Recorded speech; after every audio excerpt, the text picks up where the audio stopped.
Greetings, you are about to access SCP files that are forbidden to the general public. Should you be able to pass the clearance, you should give some thought to who you really are deep down under your normal world persona. Warning: any non-authorized personnel accessing this file will be immediately terminated through Berryman Langford Memetic Kill Agent. Scrolling down without proper memetic inoculation will result in immediate cardiac arrest followed by death. You have been warned. Memetic Kill Agent activated. Continued life signs confirmed. Removing safety interlocks. Welcome, authorized personnel. Please select your desired file. SCP-055, unknown. Item number, SCP-055. Object class, Keter. Special containment procedures. Object is kept within a 5 by 5 by 2.5 meter square room constructed of cement, 50 cm thickness, with a Faraday cage surrounding the cement walls. Access is via a heavy containment door measuring 2 by 2.5 meters constructed on bearings to ensure door closes and locks automatically unless held open deliberately. Security guards are not to be posted outside SCP-055's room. It is further advised that all personnel maintaining or studying other SCP objects in the vicinity try to maintain a distance of at least 50 meters from the geometric center of the room, as long as this is reasonably practical. Description: SCP-055 is a self-keeping secret or antimeme. Information about SCP-055's physical appearance as well as its nature, behavior, and origins is self-classifying. To clarify, how Site-19 originally acquired SCP-055 is unknown. When SCP-055 was obtained, and by whom, is unknown. SCP-055's physical appearance is unknown. It is not indescribable, or invisible. Individuals are perfectly capable of entering SCP-055's container and observing it, taking mental or written notes, making sketches, taking photographs, and even making audio/video recordings. An extensive log of such observations is on file.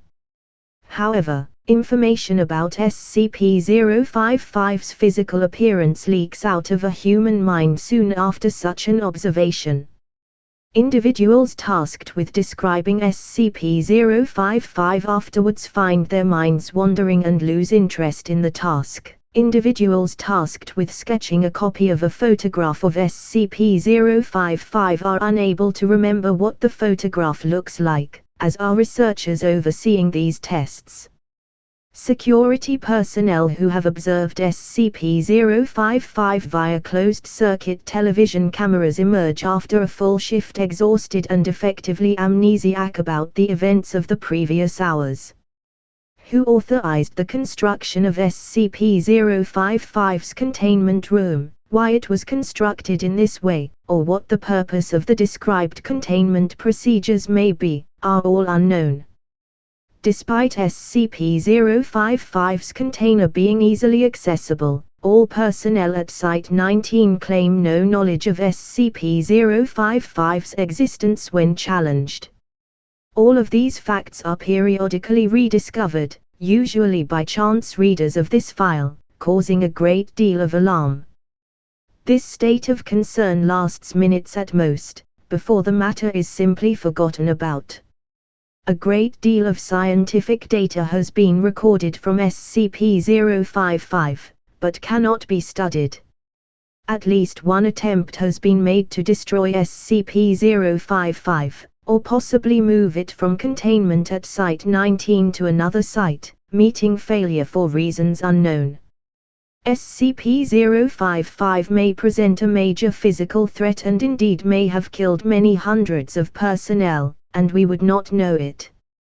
Certainly it presents a gigantic memetic /mental threat, hence its Keter classification. Document number 055-1, an analysis of SCP-055.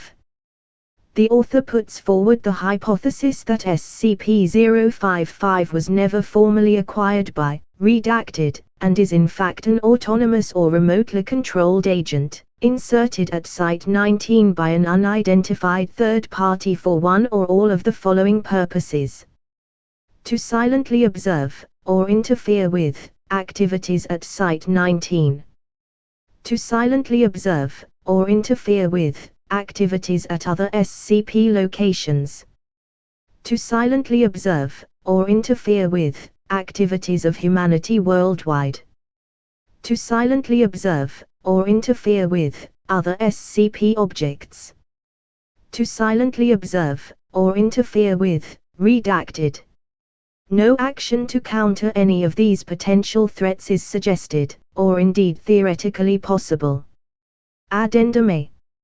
Hey, if this thing really is an anti-meme, why doesn't the fact that it's an anti-meme get wiped?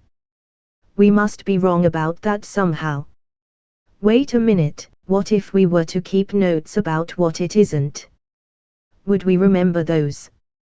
Bartholomew Hughes, NSA. Document number 055-2, Report of Dr. John Marechk. Survey Team number 19-055-127BXE was successfully able to enter SCP-0555's container and ascertain the appearance and, to some degree, the nature of the object. Notes were taken according to the project methodology, c. redacted, after which the container was sealed again. Excerpt from a transcript of personnel debriefing follows. Dr. Hughes, okay, I'm going to need to ask you some questions about number 55 now. Redacted, number what? Dr. Hughes, SCP Object 55. The object you just examined. Redacted, I don't know what you're talking about. I don't think we have a 55. Dr. Hughes, okay, then, redacted, I'd like you to tell me what you've been doing for the past 2 hours. Redacted, what? I don't know. Dr. Hughes, okay, then, do you remember that we all agreed that it wasn't spherical? Redacted, that what wasn't? Oh. Right. It isn't round at all. Object 55 isn't round. Dr. Hughes, so you remember it now? Redacted, well, no. I mean, I don't know what it is, but I know there is one. It's something you can't remember. And it's not a sphere. Dr. Hughes, wait a minute. What's not a sphere? Redacted, Object 55. Dr. Hughes, Object what? Redacted, Doc, do you remember agreeing that something wasn't shaped like a sphere? Dr. Hughes, oh, right. It appears to be possible to remember what SCP-055 is not, negations of fact, and to repeatedly deduce its existence from these memories. Personnel involved in survey number 19-055-127BXE reported moderate levels of disorientation and psychological trauma associated with cycles of repeated memory and forgetfulness of SCP-055. However, no long-term behavioral or health problems were observed, and psych assessments of survey personnel showed consistent reports of this distress fading over time. Recommendations: it may be worthwhile to post at least one staff member capable of remembering the existence of SCP-055 to each critical site. We need to talk about 55. Can I smoke? This time the receptionist narrows her eyes at Marion. No, she says. No, you can't smoke anywhere on Site 200. Just because it's an administration building doesn't mean we don't have lungs. Or labor law. Marion notices the exasperation on the young woman's face. I've asked you that before, haven't I? Twice in the last quarter hour the receptionist says. You must really need a smoke. She's genuinely puzzled at the repeated question, and she's doing a bad job of concealing her puzzlement. You think this is like Memento, don't you? Marion offers, charitably. You think I have no long-term memory, and if I stay in one place for too long I forget why I'm there. The receptionist is only just old enough to remember that film. I guess. Marion smiles sympathetically and shakes her head. It's nothing so simple. Minutes pass. She toys obsessively with her lighter. She is turning 50 this year and slowly graying, well on her way out of petite towards little old lady. In her bag her phone beeps because it's time for a pill, but she tells it to remind her later. There is a slight tremble in her fingers, but that's not age-based infirmity, that's just ordinary nerves. She's nervous because she's here to meet an 05, and 05s are scary. 05s never want to see you for a small thing. It's the end of the world, or nothing.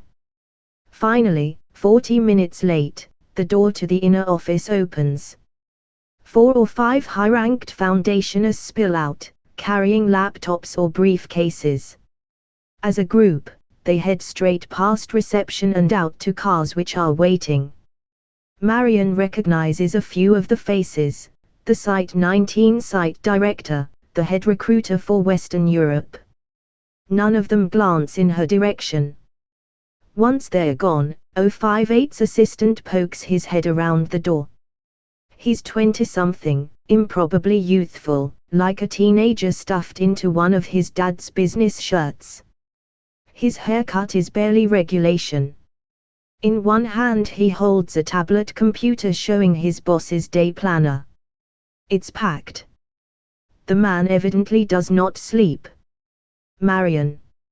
You can come through now. The office door closes behind them with an unusually heavy mechanical clunk, as if the whole thing is part of a machine built into the office walls. While Marion takes the indicated chair and sets her bag down, the assistant turns and does some confusing additional things to the door, causing it to make several further strange noises. 05s have non-trivial privacy and security requirements.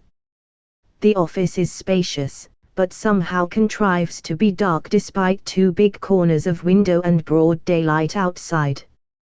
The walls are all bookshelves and dark wood paneling, perfectly stylish, but a style from the 90s, a little worn, and not yet old enough to be fashionable again.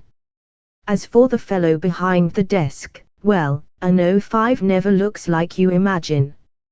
Marion takes a deep breath. So what's the topic? All I got was the meeting invitation, no agenda or subject. I mean, an 05 says jump, you jump, but... Looking to her right, she notices that the assistant, without saying anything or making any undue noise, has set his tablet down on a table, produced a gun and aimed it at her head. Marion stops talking. She sits still in her chair for a little while, absorbing the change of pace, letting her heart rate rise to a hummingbird's and then start to flatten again. Okay. She hazards. She licks her lips and grips the armrests, otherwise staying perfectly still, waiting for another prompt. The assistant's face is totally neutral now, like this is just how meetings go. Maybe it is, for people up here. Who are you? 05-8 asks her. Marion blinks. What? Oh, God.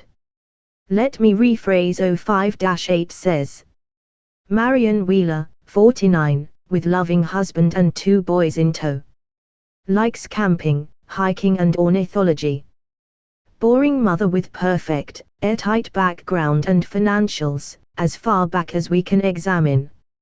And you've got full Foundation credentials which we've never issued, including access to a list of installations and rooms which, some of these locations don't exist, or were torn down decades ago. At least one hasn't been built yet you've got the front door key to it. That's before we get to your SCP access control lists, which I can only term as egregious. So you're a spy, and your objectives are misaligned with ours, and Clay wanted to cut 11-3 loose on you, but I was able to bring him around. I talked him into a face-to-face. I thought there was a slim chance that if we locked you in a bomb-proof room and asked politely, you'd have the good sense to spare yourself the rest. Marion has long since stopped listening. You dullard, she says now she can finally speak. I'm your chief of anti-memetics. We don't have an anti-memetics division, Clay says. Yes, you do. We do. 05-8 says, we have a memetics division, a telecontainment division, fire services, Ops A, Ops B, personnel, D personnel and 24 others. We don't have an anti-memetics division. Do we have an irony division? Marion asks. She hesitates hopefully. No. All right. Well, try this. Why do you think the anti-memetics division would show up in the listing? This is just a cover story, Clay says to 05-8, not taking his eyes off Marion. It's a good one, but she's had it worked out in advance. Clay, lose the piece, says the 05. Grudgingly, Clay does so. Marion relaxes fractionally. There are SCPs with dangerous memetic properties, she says. There are contagious concepts which require containment just like any physical threat. They get inside your head, and ride your mind to reach other minds. Right. Right, 05-8 says. He could name a score of SCPs fitting this description without even thinking. There are SCPs with anti-memetic properties, Marion goes on. There are ideas which cannot be spread. There are entities and phenomena which harvest and consume information, particularly information about themselves. You take a Polaroid photo of one, it'll never develop. You write a description down with a pen on paper and hand it to someone, but what you've written turns out to be hieroglyphs, and nobody can understand them, not even you. You can look directly at one and it won't even be invisible, but you'll still perceive nothing there. Dreams you can't hold on to and secrets you can never share, and lies, and living conspiracies. It's a conceptual subculture of ideas consuming other ideas and, sometimes, segments of reality. Sometimes, people. Which makes them a threat. That's all there is to it, really. Anti-memes are dangerous, and we don't understand them, therefore, they are part of the problem. Hence my division. We can do the sideways thinking that's needed to combat something which can literally eat your combat training. 05-8 stares back at her for a long moment. Clay fidgets, disliking and distrusting the story, but the 05 seems more open to the concept. Name one, he says. Name an anti-memetic SCP. SCP-055, Marion says promptly. There is no SCP-055, Clay retorts. Again, yes, there is, Marion says. There isn't, Clay asserts. SCP numbers aren't assigned sequentially. There are gaps. That number hasn't been assigned. It's not superstition, we have enough to be concerned about without arbitrary numerological mysticism. We have SCP-666 and SCP-013. But there's no SCP-001. And there's no SCP-055. Clay 05-8 says, you should look at this. He turns his monitor so Clay can see the file that he has just retrieved. Clay bends over and reads it from top to bottom. Stunned, he scrolls back and reads it all a second time. But The files dated from 2008 05-8 says. It's got all the right flags and signatures. It's keyed and coded. It's real. You've seen this before? Clay asks him. Never in my life, 05-8 says. As far as I can remember, anyway. On the other hand, if the content is accurate, both of us have probably seen it dozens of times. Clay glares at Marion. This isn't possible. Marion nearly spits. For Christ's sake, Clay, how long have you been working here? But if this SCP is this powerful, he begins. Yes. Who wrote the file? The 05 finishes. And for that matter, how was the interview conducted, and who is Bartholomew Hughes? And most importantly, how do you, Mrs. Wheeler, retain knowledge of any of this? Bart Hughes wrote the file. He's dead, Marion says.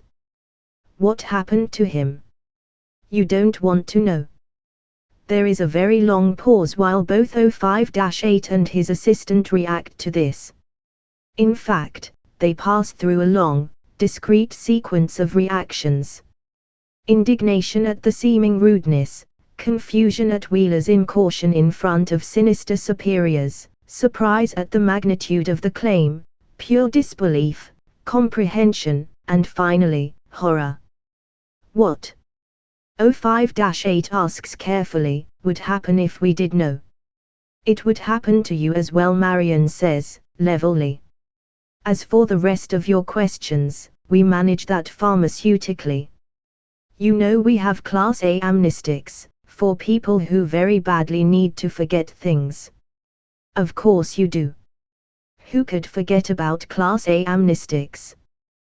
Well, in anti-memetics, we have a different pill, for people who need to remember things that would otherwise be impossible to remember.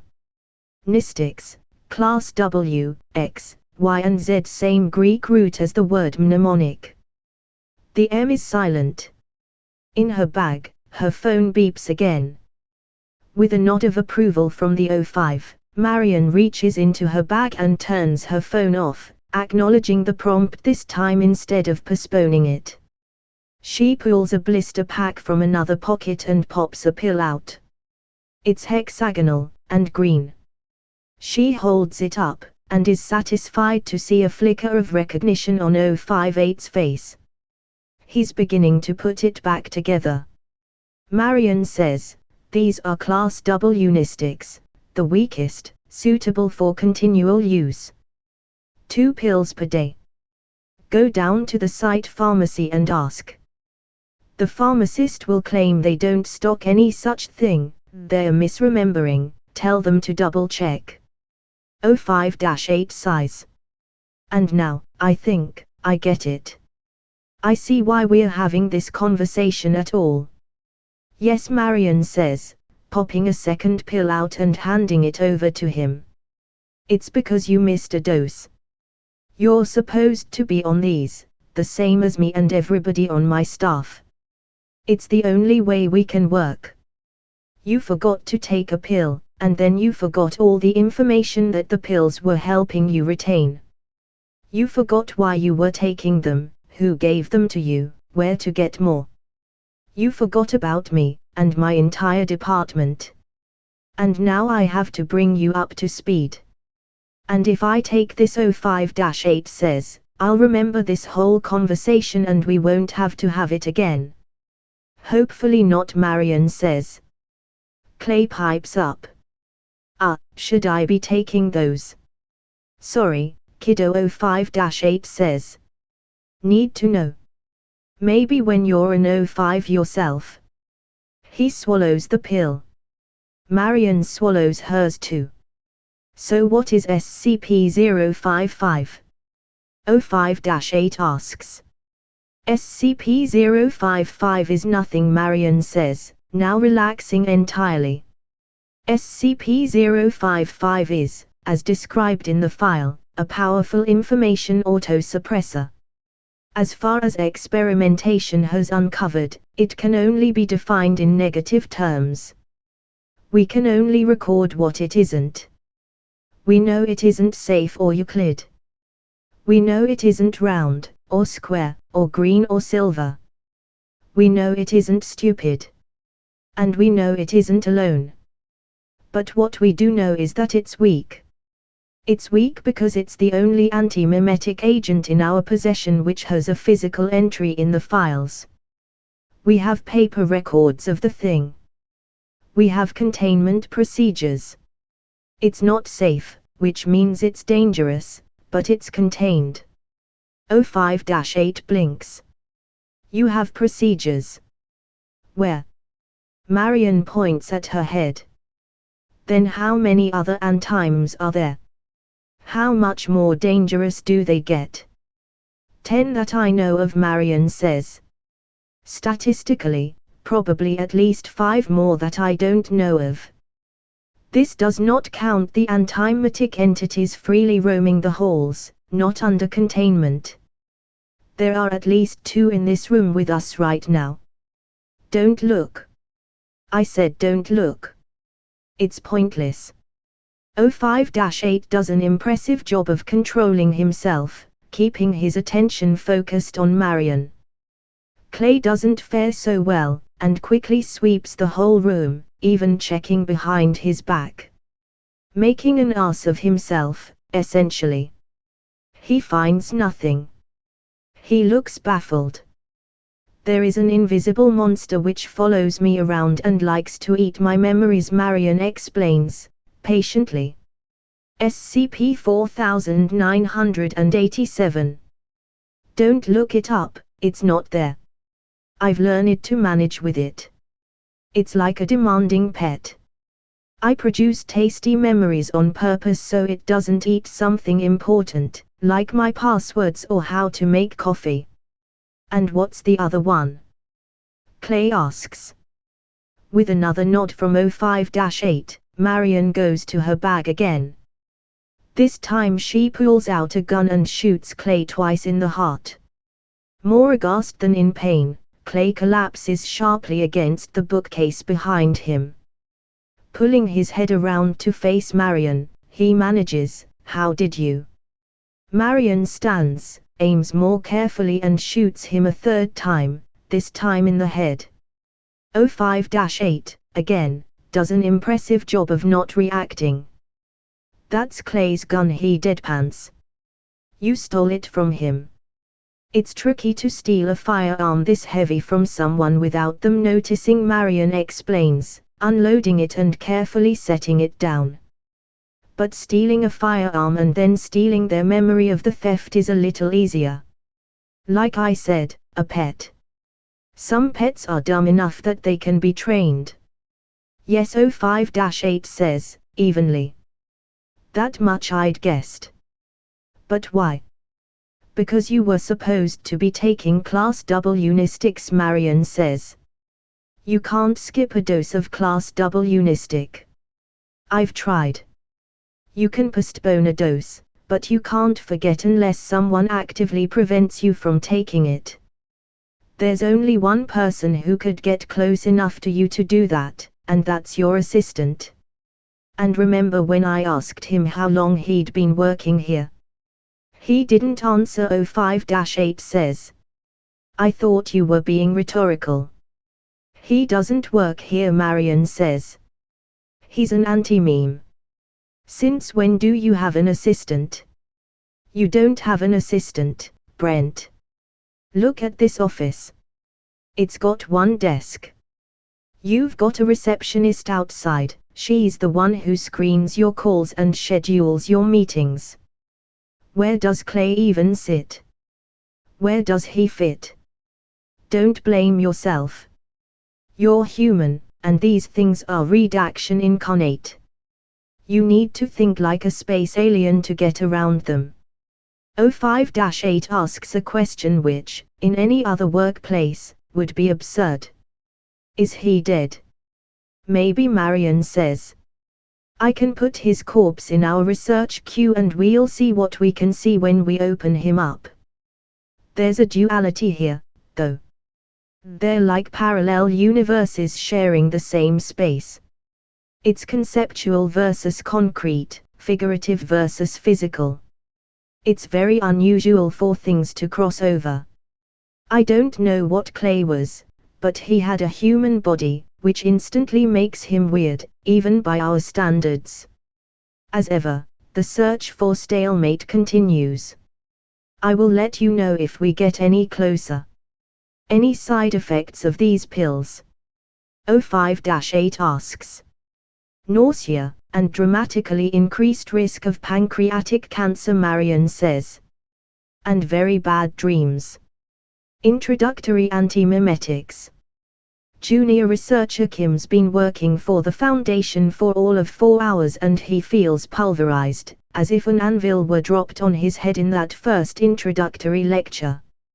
It's lunchtime, and he's found a corner so far back in the cafeteria that nobody bothers him, where he can chew and swallow non-anomalous food, drink apocalyptically strong coffee and digest the hard lessons of the morning.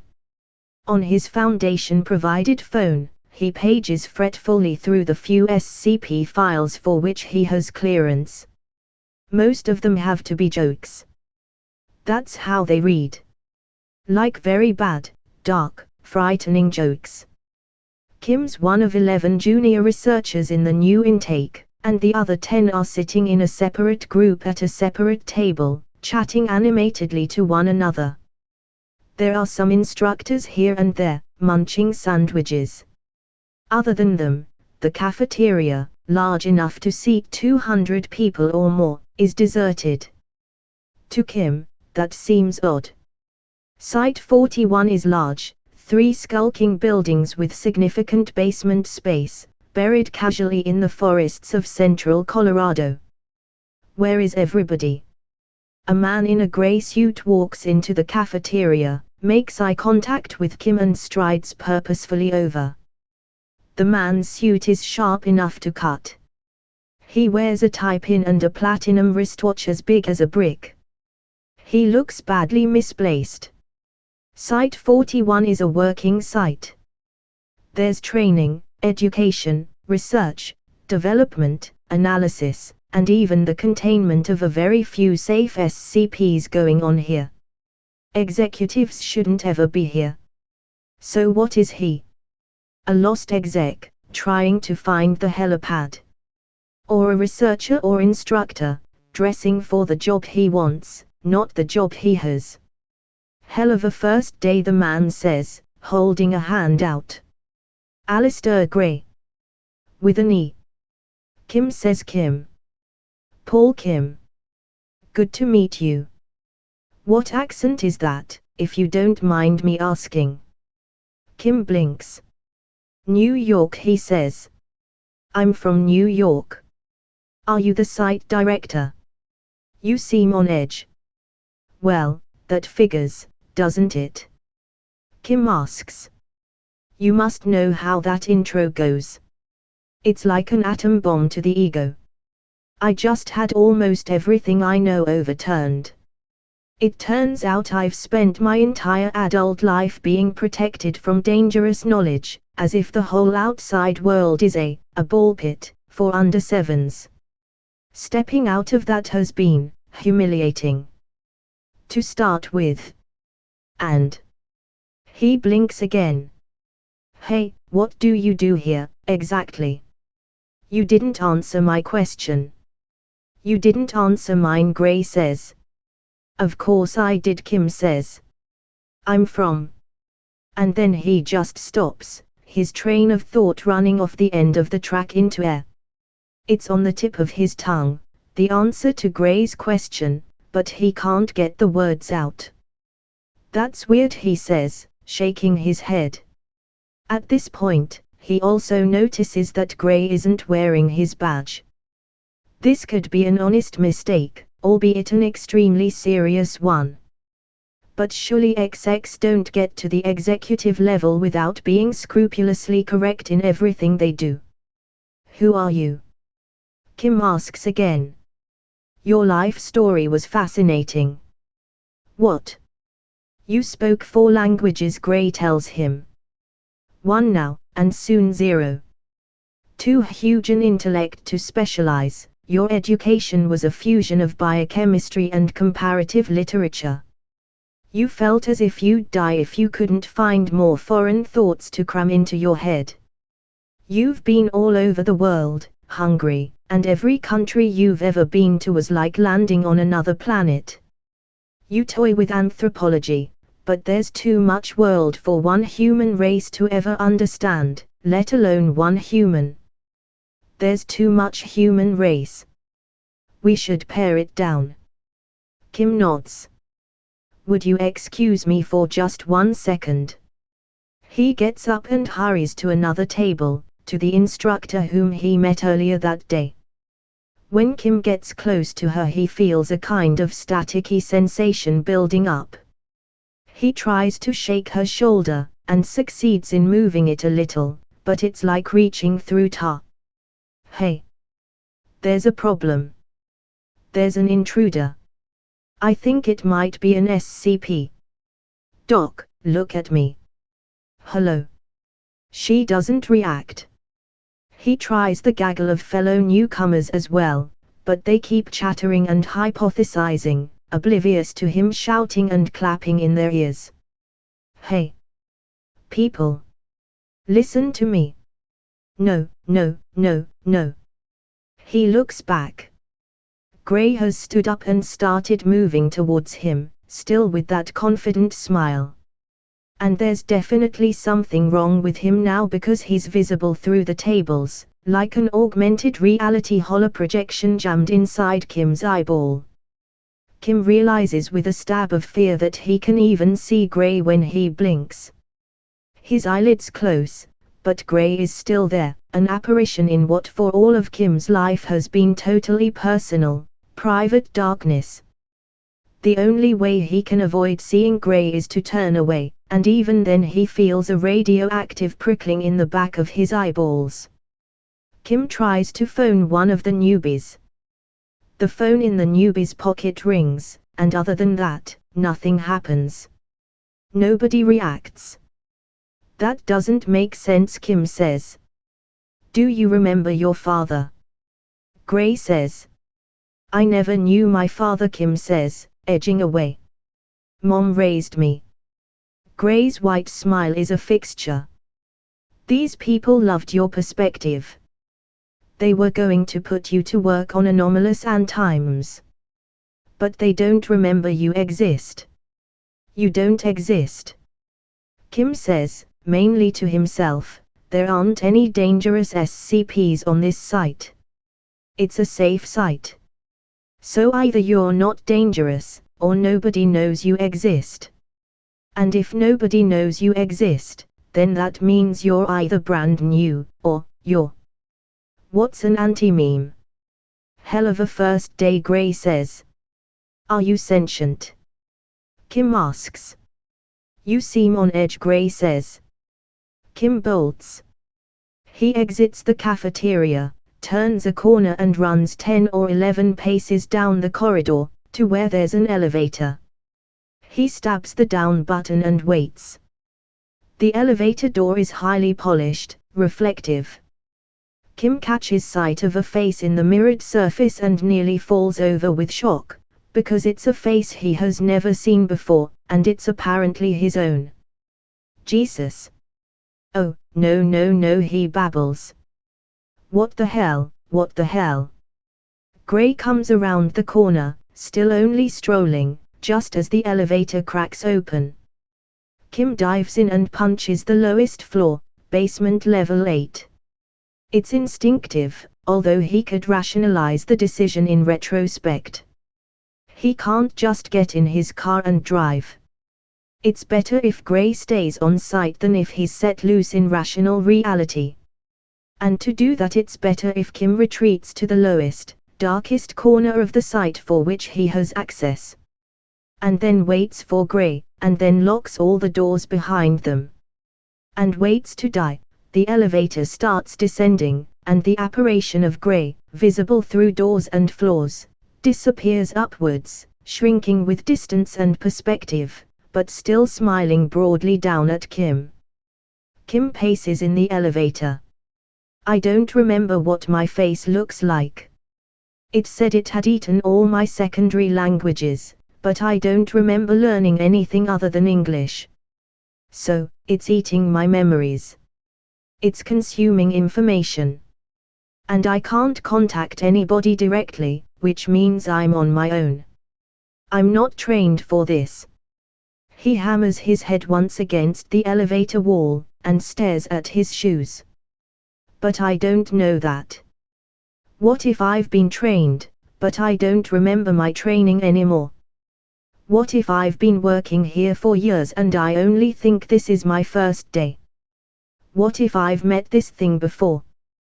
What if everybody on the site has met it multiple times, and nobody remembers? Is this what an antime is? Kim remembers the near-empty cafeteria. And miles of totally unoccupied corridors and vacant office and lab space. Maybe it's not just eating my memories. Maybe it eats people whole, removes them completely from history. Maybe it's been haunting the site for years and that's why the site's so empty, because it's nearly finished exterminating us all. I need to get help. I need to warn somebody. How? I can't talk to people, I can't phone them. I should write an SCP. But surely someone's already thought of that. He pulls his phone out. He pulls out the listing. Nearly 10,000 SCP entries. 100 of them are tagged anti-memetics alone. Kim clears his mind. Gray with an EGREY 4-7-3-9. SCP-4739. Object Class, Keter. Special Containment Procedures, I'm disregarding the format, because time is a factor. If you're reading this, you've already been isolated from the Foundation at large. Attempts to signal for help are futile. You are now inside 4739's gullet, after ingestion and prior to digestion. You need to get to Lab S041B08-053 as soon as possible and continue the research until you find a way to stop or kill Gray, before it kills you. Don't read the rest until you're in the elevator. Description. At that moment the elevator doors open at basement level 8. Alistair Gray is waiting, still smiling disarmingly. He steps forward. Desperate, Kim hurls his phone overarm at the creature's forehead. It's a solid chunk of metal and it's a dead hit. Gray reels backwards and cracks his skull against the wall. By the time he recovers, Kim is out of sight, hurrying away down the left corridor, just echoing, fading footsteps on concrete. 2 45-degree turns, and room 53 is in sight, the door at the farthest end. It looks like a submarine bulkhead. Kim spots the keypad from way out. 4 digits. He tries 4739, and it works first time. The bulkhead mechanism takes agonizing seconds to open up. Come on, come on, come on. Do you remember your mother? He hears Gray calling down the corridor. I never knew my parents, I was an orphan, Kim hisses under his breath. For a split second he wonders what Gray might really mean by that, but he doesn't have time to dwell on it. The bulkhead opens. Kim slides in and pulls it closed behind him, locking the mechanism up again, as if that'll buy him even 1 second. The lab inside is sizable, windowless of course, and stacked to the ceiling with a jumble of equipment which Kim hardly recognizes. There are pieces of thick shattered glass underfoot. In the corner there's a computer terminal, locked. Kim unlocks it, and there's the same entry waiting for him. Description: SCP-4739 is a powerful, slow-acting anti-memetic kill agent taking the appearance of a male Caucasian business executive calling itself Alistair Gray. SCP-4739 is attracted to dense clusters of organically stored information, essentially, extremely knowledgeable, complicated, interesting people. SCP-4739 isolates its victim from the outside world by enveloping them in an antimemetic field which makes it impossible for the victim, or anything done by the victim, to be perceived or remembered. SCP-4739 then consumes the victim's memories and knowledge until they become vegetative and die. This process takes between 15 minutes and 2 hours and is described as being like Alzheimer's disease in fast forward. SCP-4739 is not believed to be sentient, although it imitates the behavior of a sentient being to the extent that it can appear sentient to the inattentive. Its victims are able to move and act freely, since it is impossible to escape once caught, or to signal for help. Communications such as written notes, graffiti and electronic mail do get sent, and persist in reality, but SCP-4739's effect spreads with each message, making it impossible for an external observer to perceive the message until such time as SCP-4739 catches them too. The SCP entry which you are currently reading is created and maintained by victims of SCP-4739, because it is only visible to victims of SCP-4739. If you are reading this SCP entry, SCP-4739 has caught you. You are now isolated from the Foundation at large and constitute an effective Foundation of one. You have between 15 minutes and 2 hours to reach Site 41, Basement Level 8, Laboratory 053, familiarize yourself with the existing research, and continue this research until you find a way to contain or decommission SCP-4739, or, more likely, die.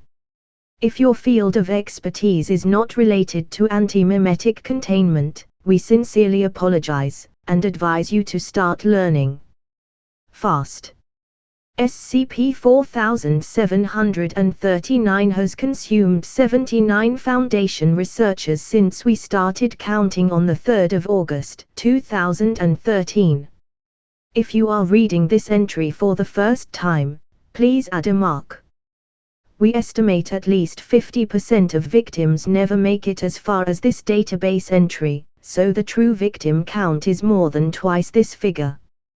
But how do I kill it? Kim screams. He scrolls and scrolls through the research, which is chaotic and haphazardly arranged, because nobody has found the spare seconds to sort it out. There are dozens of separate lines of research, contributed in patchwork by a succession of victims, all ending with variations on the same final line, I'm going to try X. If you're reading this, X didn't work and I'm dead, which means approach X is a dead end, and you have to think of something else. He reads. Nobody has succeeded in physically engaging with Gray. Nobody can stall it, evade it, slow it down, reason with it or redirect it to some other target. People have tried poisoning their memories with indigestible ideas, drip-feeding their memories to Gray to slow him down, replacing their memories faster than Gray can eat them, and force-feeding Gray too many memories at once to overfeed him and blow him up. They've tried committing suicide by Class A amnestic overdose. None of it worked. More than 100 people, most of them apparently possessing doctorates, have slid into the maw of this thing, fought briefly and, with a greater or lesser degree of dignity, died. There are no remaining untried threads.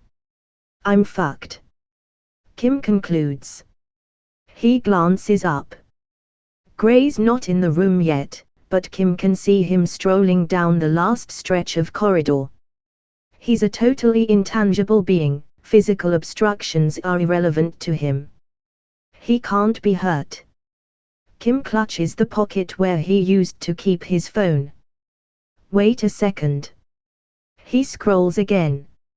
He finds the 3 or 4 sad, desperate wretches who died confronting Gray physically. Combat knife and Glock. Baseball bat. Kim looks up and checks the room. Sure enough, the bat's there, rolled under a table. One man, an elderly botanist far out of his depth, said he was just going to try whatever he could find that was heaviest. That explains the shattered CRT television, and the light layer of thick glass on the floor near the bulkhead. There's even CCTV footage of the botanist's attempt. He accomplishes literally nothing. Gray is a holographic ghost, and the CRT drops right through him, imploding when it hits the floor at Gray's feet. The botanist spends the rest of the video's running time huddled in a corner, gradually losing his mind while Gray watches placidly. The difference being, Kim realizes with his eyes boggling, a phone is a solid brick full of information. And before me, nobody tried using information as a missile. Kim searches for the experiments, several of them, scattered, where the victim tried to divert Gray to a different data source. The general idea seemed to be to overload Gray by pointing him at something containing too much information, the internet, or the terabit feed from a live particle accelerator experiment, or a stack of hard drives containing the first few quadrillion binary digits of pi. But nobody could figure out a way to distract Gray's attention. Prominently placed screens full of data, he would ignore. Data beamed at him electromagnetically, radio, laser, had no effect. And nobody could figure out a way to tunnel the information in through the victim's mind as extra memories. It was written off as impossible, closed as a line of investigation. The hard drives, Kim finds, are right there on the workbench next to the computer. It's a half-rack unit, a cuboidal block of metalwork as big and heavy as a bowling ball. One of the most ineffective conceivable melee weapons. Kim snatches up the 3 longest pieces of Ethernet cable he can find, and starts plaiting them into a chain. Then he remembers who he is, and where he is, and what his responsibilities are. He goes to the computer, to the SCP entry, adds himself to the victim tally and writes up exactly what it is he's about to try. Because he might not be the last one, and the world needs to know that this didn't work. Asterisk. Gray comes through the lab bulkhead to find most of the equipment in the room toppled onto the floor, to create room for the black and silver drive array that Paul Kim is whirling around his head, on a 2-meter chain made of plaited network cable. It makes a low thrumming sound as it whirls. Gray is not intelligent enough to stop moving forwards, and catches the array directly in the side of his head, rack mount point first, like a morning star. Gray absorbs a few trillion digits of the impact, but it isn't enough.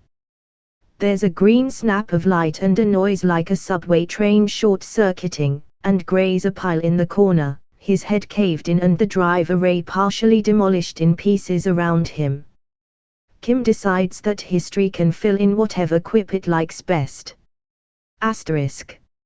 It was chewing its way up the anti-memetics division hierarchy, Wheeler tells him in the aftermath. It was only a matter of time until it bit down on somebody dangerous. Congratulations on demonstrating a basic level of competence when it counted. Dozens of others couldn't. Kim still feels rattled. But the shock is dissipating, faster than he'd expected. Marion Wheeler, it turns out, is the anti-memetics division chief. She is Kim's new boss. I want to say it was dumb luck, Kim says. I want to say that I just threw my phone, it was instinct, it was muscle memory. It was my first day, and I got lucky as hell. I want to say those things, But I'm sitting here, and turning those statements over, and none of them would be true, would they? Wheeler waits expectantly, and says nothing. You're not my new boss, Kim says. You're just my boss. This isn't my first day at all. I've been working here for, well, it must be over a decade, right? I think I've been a professional anti-memetics researcher since at least the mid-2000s.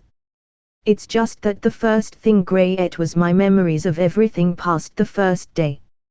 And even then, I see very little luck in what happened today, Wheeler says. Instinct and muscle memory are just deep forms of training. Like I said, a basic level of competence. An ability to piece your own life and all of your past knowledge back together, faster than nearly anybody else. This is what we try to drill into you. And sometimes, thankfully, it takes. This isn't even the first time we've had this conversation, Kim continues. There've been other incidents.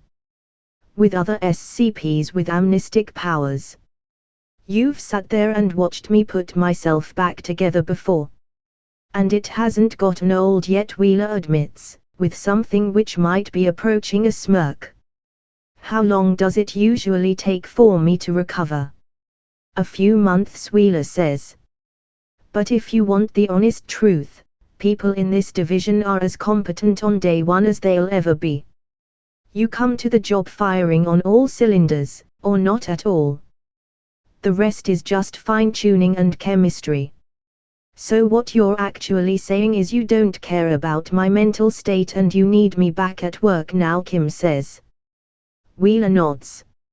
I need an updated SCP entry, just to begin with. I need you to nail down the model for Gray's predatory pattern and exactly how you defeated it. I want you to work out what it did with the bodies, incinerated, disintegrated, or just left them lying around the site in rotting perceptually cloaked heaps. And I need countermeasures for when it comes back.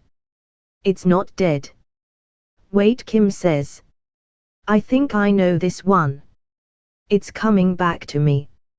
Ideas don't die. Unforgettable, that's what you are. It's finished. Lynn Marnis is more than 90 years old and hasn't stood at his full height in 10. He was a tower of a man in his prime, 2 meters tall and built like a boxer. Nearly nobody he ever met was able to look him straight in the eye, at least not and tell him no. Illness has gradually eaten away at that over the years. He feels as if he lives at the bottom of a deep bath, everybody he ever meets looking down at him from slippery, unscalable walls, none of them able to reach down to help him. He's spent his final months crumpled up in bed like a dying spider, changing to a corpse's color ahead of time. It might have been bearable if he'd lost his mind, but he remembers what he used to be, a leader, a powerhouse. He used to be able to alter the course of terrible events for the better, to get justice. He used to protect people. You can wake up now. But there's a warm wind through his thin colorless hair and there's direct sunlight coming down on him now, and the heat is filling him up like a tonic. He's outside, it's been too long since he was last outside. When he opens his eyes he sees his lake, the one in the northwest which he used to have all to himself every summer. He's on a boat, his boat, lying on a blanket laid on the deck. A few kilometers away behind them is the little lake house, empty. It's perfect. He didn't know he had the strength left to safely leave the hospital, let alone travel this far. But if he'd put his mind to it and selected a final moment, this might have been it. Do you remember me? Marnis looks, with eyes which are strengthening. The woman speaking is seated on the deck beside him, attentive. She has a large plastic box full of medical supplies open in front of her, and a light suit jacket laid on the deck beside it, and she has her sleeves rolled up so she can work. As he watches, She carefully disposes of a needle. A dim memory surfaces and starts taking shape. The woman is twice as old now as when he knew her last, and visibly twice as confident. It would be difficult to forget her. He taught her everything everything he could remember at the time. He remembers her as a field agent. He remembers sending her through hell, a fistful of times. Marion. The woman softly explains, you died. You died surrounded by grieving family. They loved you very much, and they cried over you. The funeral for the fake is in a few days, but unfortunately you won't be able to see it yourself. You're dead now, and this is what comes next. Marion. Hutchinson. Marnis feels gold spreading through his bones, miracle juice. It's Wheeler now, but she doesn't correct him. When you retired from the Foundation, we did what we do to all of us who retire, what all of us agree to when we sign up.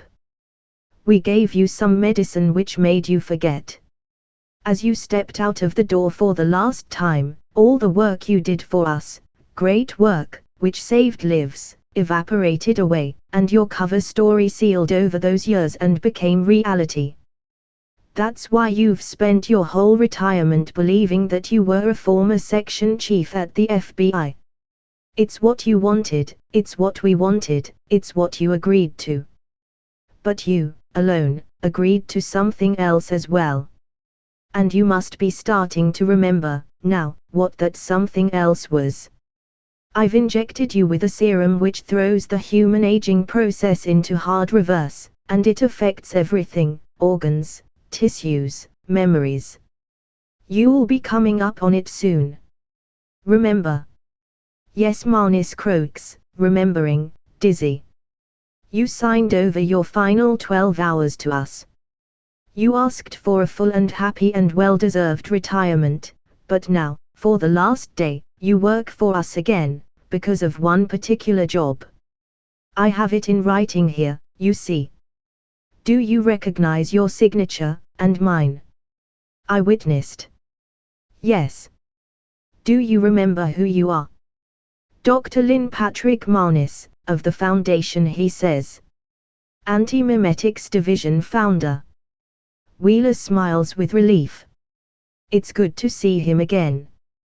We need some memories from you, she explains. Memories which nobody else in the world has access to, and which are buried so deeply that we can't extract them without killing you.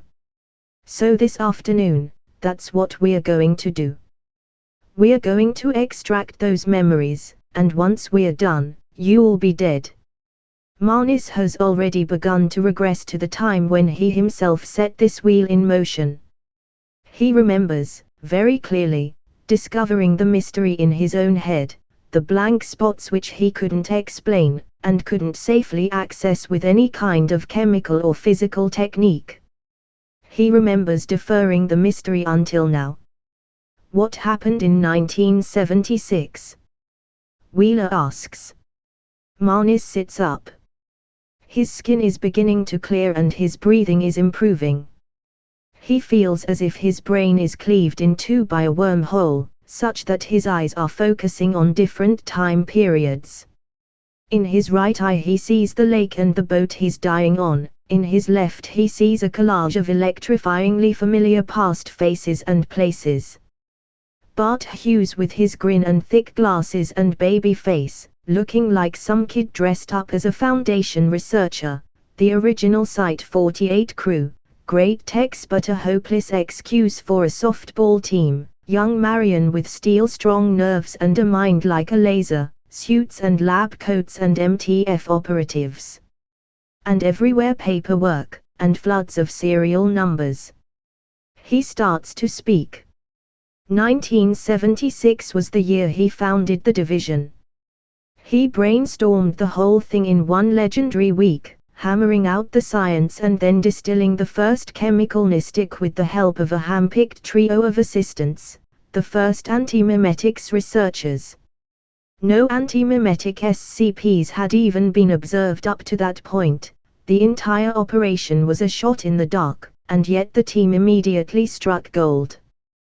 Passive black holes of information, active predatory infovores, unrememberable worms which covered the human skin like dust mites, contagious bad news, self-sealing secrets, living murders, Chinatowns.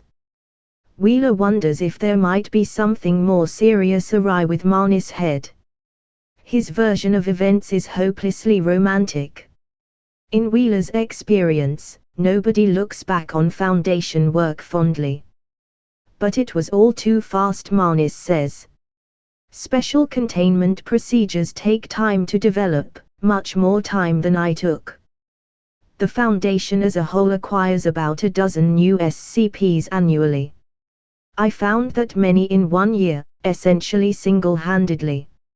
It was too easy. It was as if I knew it all already, and was just catching up. And then, one day I realized I couldn't remember my life before anti-memetics. I knew I'd been a Foundation operative for decades prior. That was where I got the authority to start my own division, but there was nothing else there. It was a wall in my mind, which even mystics couldn't get me past. I went to the paper archives and looked at my own personnel file, and Marnis trails off. Not because he's forgotten what to say next, it's deliberate. The trailing off is exactly what happened. You woke up back at your desk half a working day later, remembering nothing, Wheeler says. You went through the loop a dozen times before someone realized what was happening and broke you out of it. Wheeler knows all of this. The file still exists, and the anti-memetic effect still clouds the back half of it. All of this would be over in a second if any of that back half could be read. Marnis goes on. When I assembled the evidence, what I found was, well, a hole. Like a jigsaw with only the edges and corners. So I did the only thing I could do, I looked at the shape of the hole. And, together with Bart Hughes and others, I formed a theory. This is not the first anti-memetics division. Before 1976, there was another one. I was part of that division, possibly, I led it. Certainly, I am the only known survivor of it. Something happened to that team. Some antimetic force chewed up and swallowed the idea of the antimetics division itself. I was let off lightly, I lived. The rest of those people, whoever they were, however many of them there were, are missing without trace. Wheeler nods. This much we know already. I was there when you wrote the note, remember? The question is known. It's the answer that we can't get to without killing you. It's the answer that we've waited all these years to get at. I'm here to ask you, what happened? Marnis covers his right eye and grimaces, trying. He fails. It's not there. You haven't sent me back far enough, there's still that wall there in my head. I remember why the question exists, but I don't remember the answer. I need more. Wheeler swabs his arm, and gives him another 10 years. 1. See footnotes. Marnis seems like another man once the second X dose takes effect. Wrinkles are sliding back up into his face, muscle mass is returning to his limbs, but it takes Wheeler a second to realize the real reason why. She's just booted him back across the field /desk agent transition.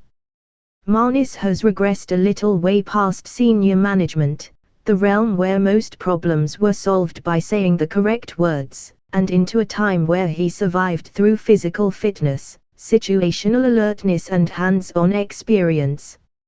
Marnis gets to his feet for the first time in years. He scans his surroundings, examining the placid golden lake and the sky and the boat itself. He doesn't sit down again. He smooths down his hospital gown, wishing he had a sweater and, separately, some fishing gear. He brushes a hand through new, old hair. His sideburns are back. We weren't Foundation at first, he says. The first Antimatics Division was a U.S. Army project. It ran parallel with Manhattan during World War II. We called ourselves the Unthinkables. It began as an experiment in advanced propaganda. The objective was to cut through the physical conflict and find a way to rupture the ideological machine, to obliterate the idea of Nazism. After 2 years, enough theory had been developed that the task had been reduced to an engineering problem. Another 2 years, and the engineering problem had been reduced as well, and what we had built was a very special kind of bomb. Unfortunately, we didn't understand what we'd built. Back then, we didn't have the mystics or the shielding that we could use to protect ourselves. We didn't understand how far ahead you need to think when you're working with this kind of technology. We got looped. It was textbook. We built the unthinkable bomb and test detonated it, and it worked perfectly. The bomb destroyed itself, and erased its own successful detonation, and flattened all the knowledge which had gone together to build it. We forgot that we had ever built the bomb at all, and started over. To our credit, we realized pretty quickly what must have happened. There was a 4-year gap in our progress now, and there was no other way to explain it. But by the time we put the pieces together the second time, the war was almost over. The Nazis had been defeated by conventional means, and the Japanese had been broken by the first atomic bombings. So we completed the second anti-mimetic bomb, and after that, we sat on it. Marion Wheeler is silent for a long moment. The U.S. Army, she says doubtfully, was secretly developing anti-mimetic weaponry as early as the 1940s. We sure were, Marnis says, with more than a hint of pride. Of course, there is no one in the whole world who could back this up. That's right, Marnis says, flashing a smile he hasn't flashed in decades. You only have my word for it. Cute, huh? Still, this is why you resurrected me, isn't it? For the sake of one more good war story. God, I've missed shop talk. I resurrected you because I want a very specific question answered, Wheeler says. Although I can see that in a way you've already answered it. This bomb was the means, wasn't it? The old Antimatics Division. The Unthinkables. Bombed themselves. Somehow. That's right, Marnis says. From context, Wheeler goes on, I assume that they knew what they were doing that time. I assume it was not an accident. It was not, Marnis says. The displaced half of Marnis' brain is anchored in the 70s now, so the true history of the new original Unthinkables is an open book to him. And he reads. After the war, the second bomb collected dust for years.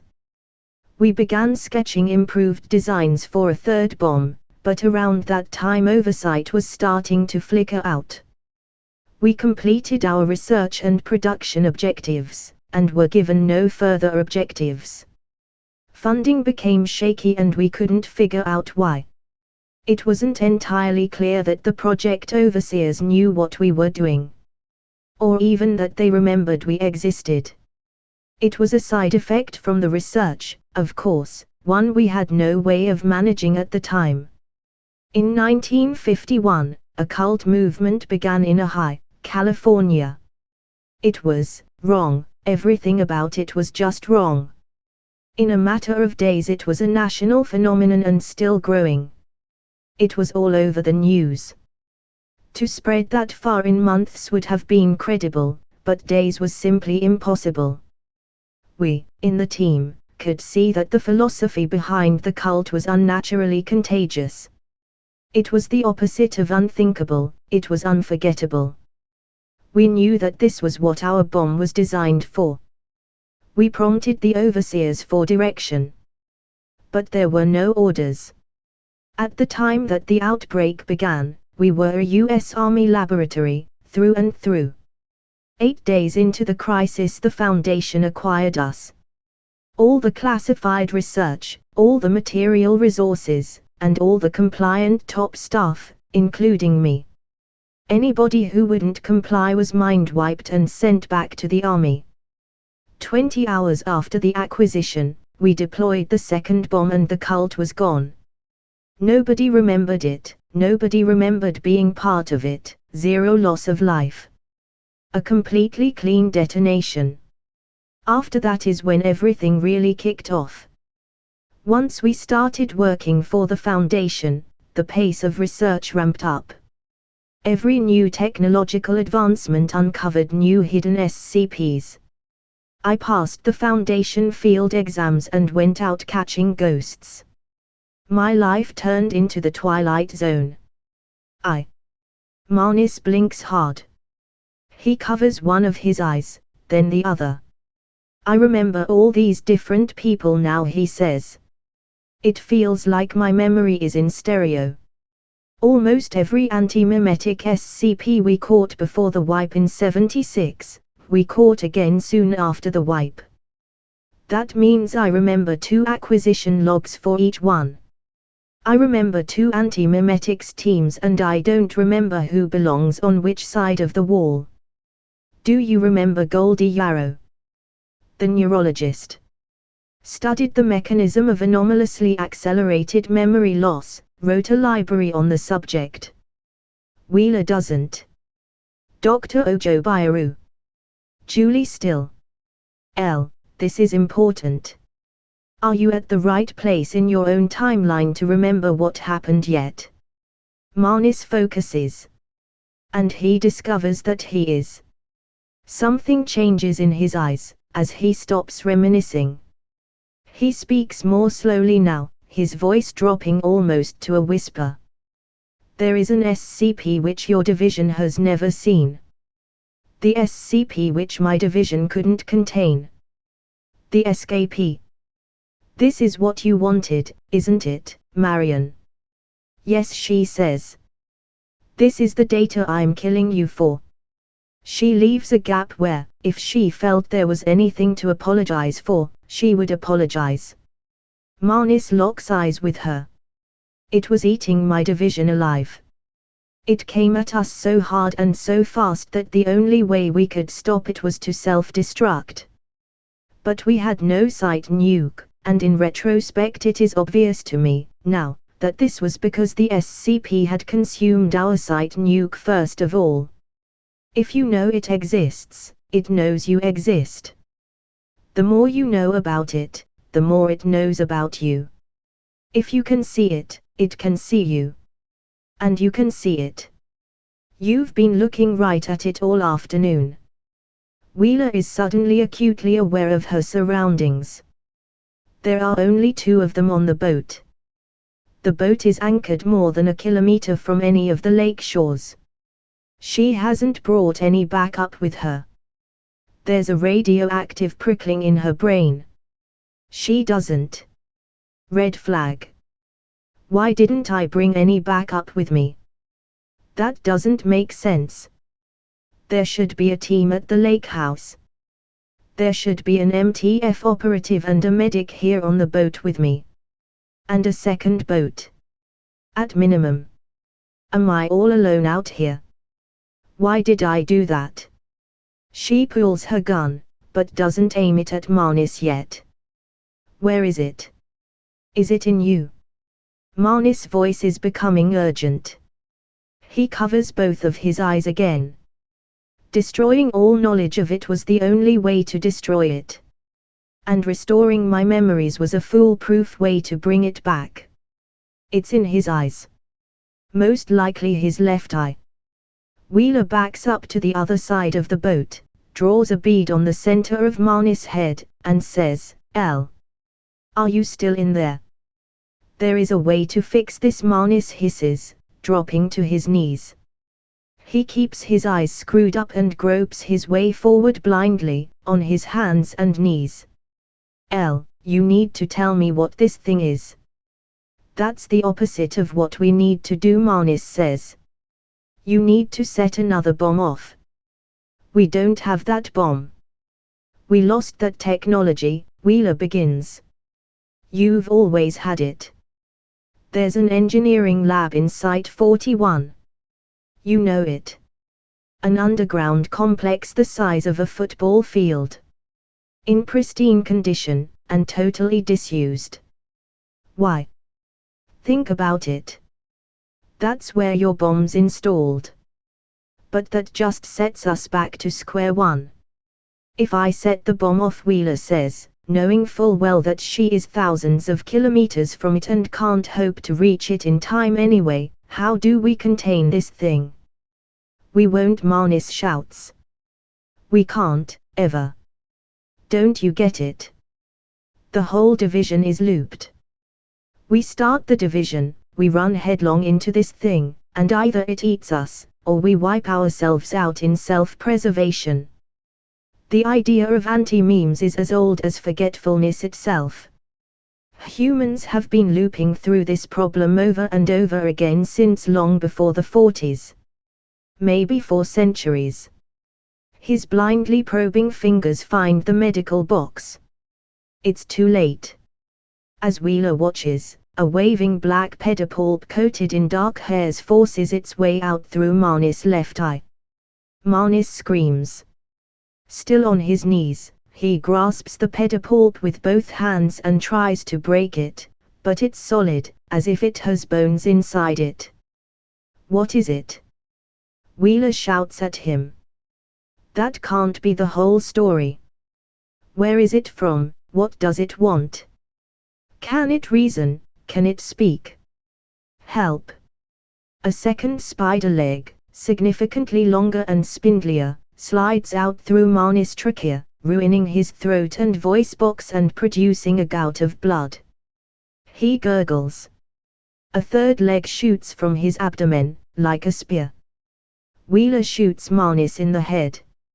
Marnis falls forward, limp, then rises back up, lifted by the three spider appendages as if he is a puppet being controlled by something gigantic and invisible. His arms raise, as if suspended by wires. Wheeler squints.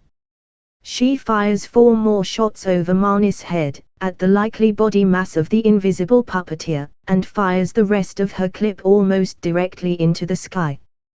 The whole boat vibrates, along with the surface of the lake, as if responding to infrasound or a localized earthquake. Then the boat shudders violently and starts to lift out of the water, raised by more unseen appendages. Wheeler holsters her gun and goes for the medical box herself, pulling it away from Marnis' floating feet. There's a compartment with Class B amnestic, the fast-acting stuff, in serum form. She does a hurried burst of mental arithmetic, measures out the correct dosage in a syringe and, hands shaking, plunges it into a wrist vein. The boat is still rising. Whatever the monster is, it's colossally tall, or maybe it flies. She is, of course, already dosed up to the eyeballs with mystic drugs. Otherwise, she wouldn't have been able to perceive any of this. Foundation medical literature warns in the strongest possible terms against putting both kinds of drug into the same brain. Best case scenario, this ends with her in the hospital. They're 30 meters up in the air now, 10 stories. There's a stabbing pain developing in her left eye. She kicks her shoes off and throws the gun away. She goes to the edge and contemplates the drop for a disbelieving second. She jumps. It takes 2 heart-stopping seconds of free fall for her to hit the water. The chilled hammer blow of the impact is enough to blank her mind out. By the time she surfaces, she doesn't remember where she fell from, or why. And likewise, the skyscraper-sized being which claimed Marnis and the boat has forgotten about her. What the hell, she gasps, treading water. What the hell, where the hell? There is nothing above her, no explanation. Only the symptoms of the drug cocktail give her any indication of what just happened, a sensation like hundreds of tiny lumps of hot solder in her brain, and pain and exhaustion spreading to all of her tendons. She wants to die. Swim, says part of her. Get to shore first. Then you can die. The extraction team finds her around dusk, unconscious on the lake shore. They stabilize her in the helicopter, then take her to Site 41 for examination, and to have her system flushed. She spends a solid 8 days at home, detoxifying, no mystics, no amnestics, no exposure to dangerous memory-corrupting SCPs, no work visitors. No work, the doctor also tells her, pointlessly. It isn't anywhere near the first missing event in Wheeler's life, nor is she the first person in the anti-memetics staff to have such an experience, but the sensation is no less disturbing for its familiarity. As per procedure, she writes a report summarizing everything she can remember. The gap in her memory is about 13 hours. Then she adds her report to the extensive, complex map of missing time which the whole division maintains collectively. It is a map of holes, and the map is becoming large enough that very faint patterns are gradually forming. The outline of an enemy is becoming visible, or perhaps a group of enemies. When she quizzes the extraction team later, none of them remember who activated the emergency beacon which summoned them. In fact, the beacon itself cut out long before they landed at the lake. Wheeler compares the current size of her division with her best estimate of what it should be. Maybe she needs a few more key people here and there. So, assuming the division was fully staffed before the event, maybe those empty roles are the people who died this time around. Maybe one of them activated the beacon. A commendable act, by someone now only known to exist because of that single act. It's weeks later still that Wheeler discovers the largest new hole in her memory. Who founded the division? When? Footnotes. 1. Excerpt from document 18004710L4799-098, User's Guide to Chemical Mystics.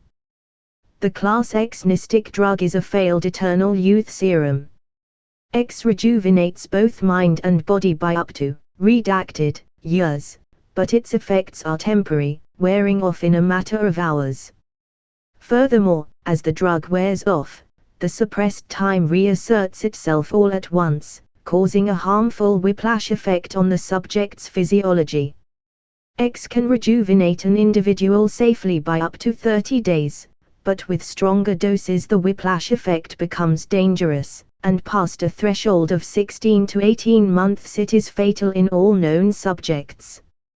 X's restorative effect on the human memory is essentially a side effect of all of this. However, this side effect is so useful that it has become the drug's main practical purpose.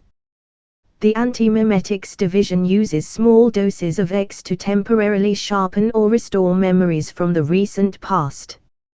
This aids Foundation operatives in the accurate recall of incidents involving memory-corrupting entities. Case colorless green. Item number, SCP-3125. Object class, Keter. Special containment procedures. SCP-3125 is kept inside Cognita Hazard Containment Unit 3125 on the first floor of Site 41. This containment unit is a 10 by 15 by 3 cuboidal room clad in layers of lead, soundproofing and telepathic shielding. Access is through an airlock system at one end of the containment unit. This airlock is programmed to allow only one person to enter the containment unit at a time, and to remain locked until this person exits before allowing another person to enter. Under no circumstances may any coherent information be allowed to leave the containment unit. This includes written and electronic notes, photographs, audio and video recordings, sound, electromagnetic and particle-based signals and psi emanations. During the exit cycle, a purge system rigged to the airlock flushes the occupant's memory by flooding the airlock with amnestic gas for 3 minutes. A senior anti-memetics division staff member must visit SCP-3125 every 6 weeks, 42 days. End of file. You're kidding me. That's the whole entry. That's the whole entry, Wheeler says. It isn't even the 50th strangest thing Paul Kim has seen in the database, but still, no description, no acquisition report, no test log, no addenda. No clue who built the unit, or when, or how many times it's been visited, or who carried out the previous visits, or what they took in with them, or how long they were in there. Well, obviously Bart Hughes built the unit, Wheeler says, and this cannot be denied. The man's signature style of containment architecture is recognizable a mile out.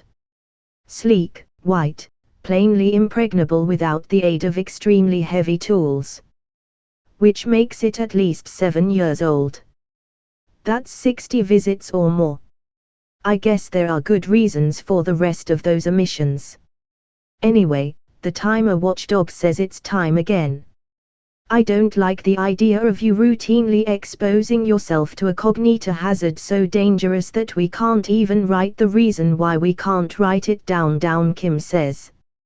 Especially because it's impossible for us to recover any usable information this way. You're going to go in, be incommunicado for 2 hours and come out a smiling amnesiac. What do we gain from that? It's just a breach risk. Wheeler hears every word of this and elects to ignore it all. There's a vague shape of familiarity about the entry as written. There are a few word choices which reassure her, in an intangible way, that it was written by someone who knew what they were doing. Possibly her. Kim's still talking. We should just scrub that last line from the database entry. There can't be anything good in that room. Wheeler puts her keycard in the slot. The airlock rewards her with green LEDs and begins to cycle open. It's built as a slender vertical cylinder with a single opening. The entire thing rotates on its axis. Inside, there's barely room for a single person to stand without their shoulders touching the walls. What are you taking? Kim asks. Wheeler ducks to step in, turns to face him and shrugs. A stick of gum. I can get you field gear, Kim says, as the airlock begins to rotate again, emitting a low, quiet thrum solely as an audible warning that there is machinery in motion. Wheel raid inventory. Give me 15 minutes and I'll turn you into a one-woman war. If Wheeler says anything in response to this, it's cut off by the soundproofing as the airlock rotates. Kim is left alone in the antechamber. He stares at the outer door for a worried moment. He presses his ear to the door for a while, but hears nothing. Not even a faint tremble from the airlock mechanism. Inside it's pitch dark for a few seconds, then some unseen sensor detects Wheeler's presence and brings the fluorescents up. Half of them, anyway. The others remain inert or flicker aggravatingly.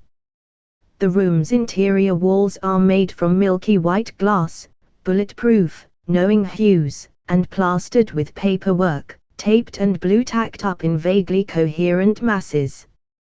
Where there is no paperwork, people have drawn directly on the walls in marker pen. There is a conference table, long and elliptical, covered with more paperwork and a tangle of laptop computers and serpentine power supply cables. Power has returned to the machines and they are slowly booting. A data projector warms up and shines a map of the world over the far wall, almost lining up with a network of scribbled annotations on the same wall. Post-it notes of all colors litter the carpet like autumn leaves. Other than that, the room is empty. Skimming the paperwork, Wheeler discovers that nearly all of it is handwritten and most of it charts the progress of conversations. Most of the entries are dated and signed, and most of the dates are weeks apart. The conversations are panicked and fearful back and forths about dozens of SCPs, some of them anti-mimetic in nature but none of them obviously related to one another. None of the notes mention SCP-3125. The only name Wheeler recognizes is her own, which appears on 1 in 10 or 20 of the notes. The notes seem authentic and the handwriting is hers. But her notes also seem as desperate and uncertain in tone as everybody else's. This unnerves her. There are diagrams on the walls too, which are too complex to decode at a glance, but complex enough to make her eyes hurt to look at them. Still lost for a logical entry point to the data, Wheeler curses all of her predecessors. Asynchronous research, whereby the research topic is forgotten entirely between iterations, and rediscovered over and over, is a perfectly standard practice in the anti-mimetics division, and her people ought to be better trained than this. There should be an obvious single document to read first which makes sense of the rest. A primer. Marion, it's me. Wheeler recognizes the voice as her own. She moves around the table until she finds the laptop making the noise. There's a video playing, apparently recorded on the laptop's own camera in this room. The Marion Wheeler in the video is seated, and looks unfamiliar in a way which takes the one watching a moment to put her finger on. Not exhausted, not sick, not physically injured, she's seen herself that way before, in the mirror. This woman's willpower is gone. She's beaten. You've guessed already that SCP-3125 is not in this room, she says. In fact, this is the only room in the world where SCP-3125 is not present. It's called inverted containment. SCP-3125 pervades all of reality except for volumes which have been specifically shielded from its influence. This is it. This is our only safe harbor. This room represents the length and breadth of the war. Every competent anti-mimetics research project finds SCP-3125's fingerprints sooner or later. It manifests all over the world, in thousands of different forms. Most of them aren't even anomalous. Some of them we already have catalogued separately in the main database. A very small number of them are even in containment.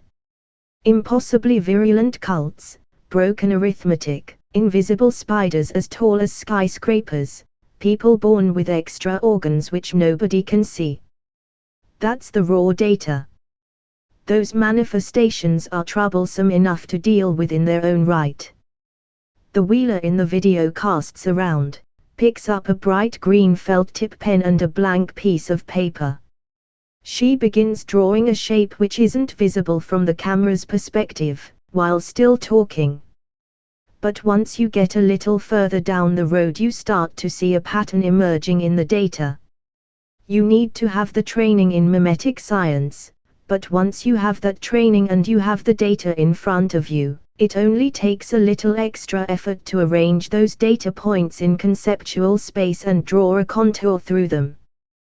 Those data points are points on SCP-3125's hull, those manifestations are the shadows it casts on our reality.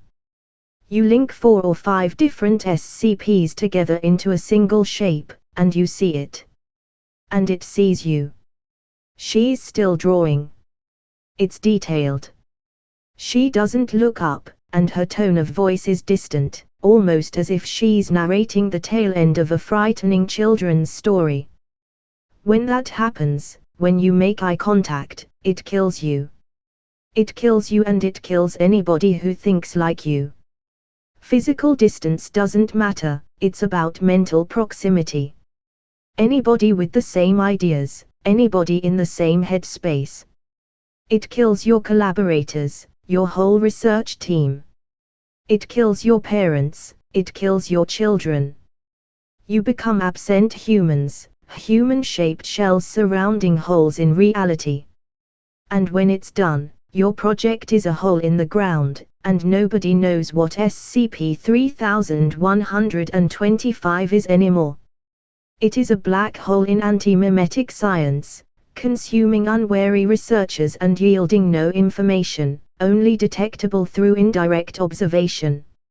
A true description of what SCP-3125 is, or even an allusion to what it is, constitutes a containment breach and a lethal indirect cognito hazard.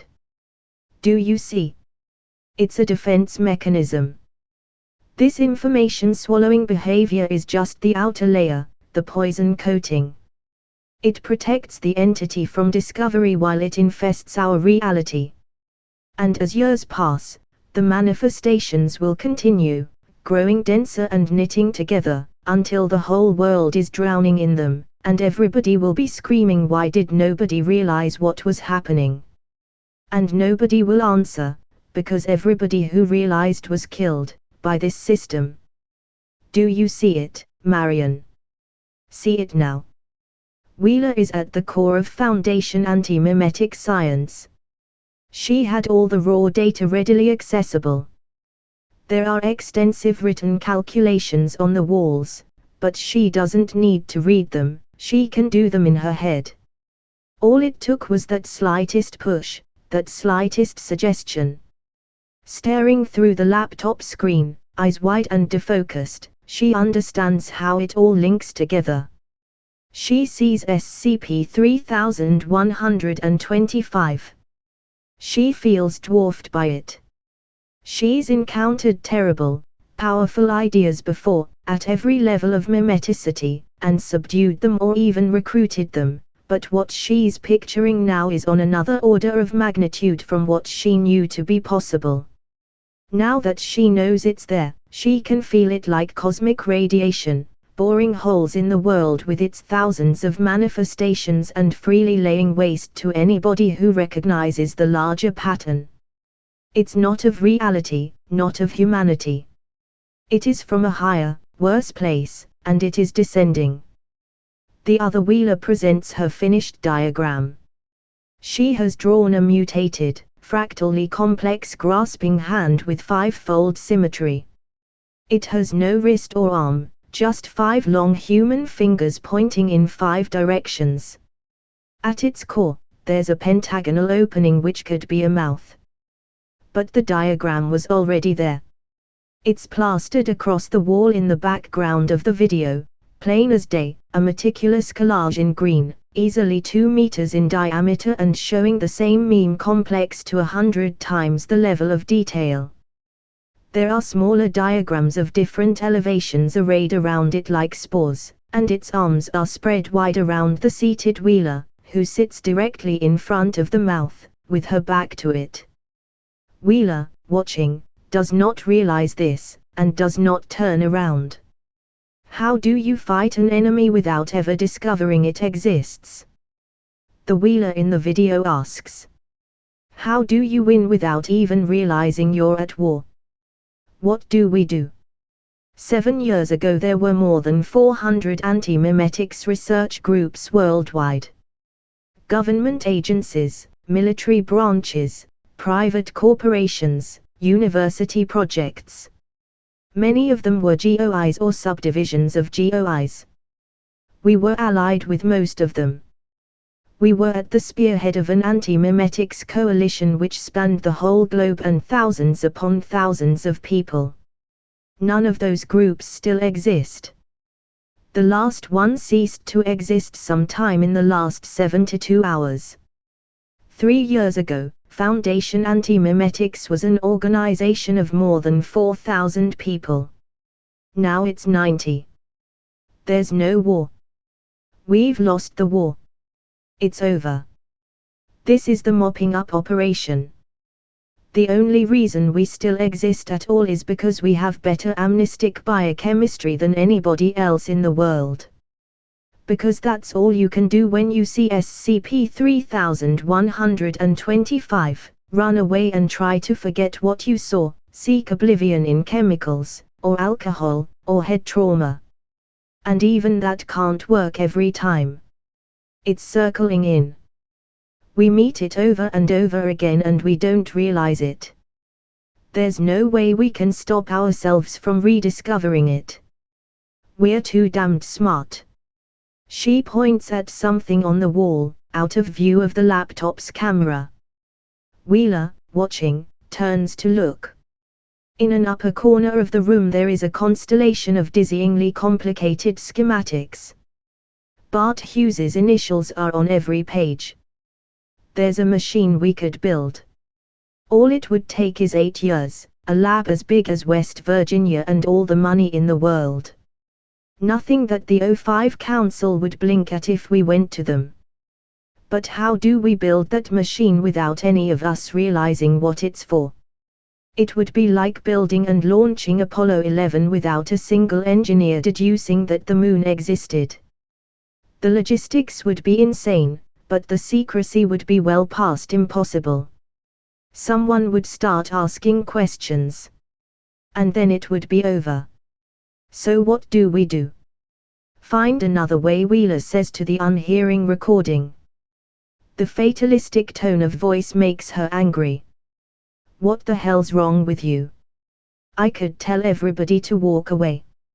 I could send a little message to myself saying there's danger down this road, you should disband the anti-memetics division and pursue other projects. But I'd be suspicious. I'd start asking questions. And then it would be over. Wheeler's now crouched in front of the video, trying to understand what she's watching. What's wrong, Marion? Are you okay? I could kill myself in here, the recording says. But my team would find SCP-3125 without me, and then they'd have to fight SCP-3125 without me. It's going to happen soon, whatever happens. In the next 2 months at most. This year, it will be over. I may die in here anyway. I'm on so many anesthetic drugs that my endocrine system is shutting down. Taking amnestics at the same time is the chemical equivalent to trepanation. I don't remember the last time I slept without having a nightmare about Adam, and I'm starting to forget whether SCP-4987 is a real thing or just the number that I gave to my life. You're not like this, Wheeler whispers. You're stronger than this. What happened to you? Who's Adam? I don't know how we survive this. I don't know how we win. We're the last ones in the world. After us, there's nobody. Wheeler shakes her head, not believing it. So I'm done. I'm going to walk out of this door and forget who I am, and then I'm going to be you, Marion, and you two will have to figure a way out of this, because I can't. She gets up and moves off screen. She can be heard breathing deeply. Her speech is starting to distort. God, my eyes hurt. I think I'll starting in layer inside. There's the sound of a door opening, and then a piercing pulse of sound and light which terminates the recording. Wheeler stares at the dark screen for a long minute. She's never seen herself so weak, and it damages her ego a great deal to see that it's possible. She feels disconnected from what she saw, like it happened in an alternate universe. She feels revulsed and appalled by that version of her, more so to know that that version is still inside her somewhere. It doesn't make sense.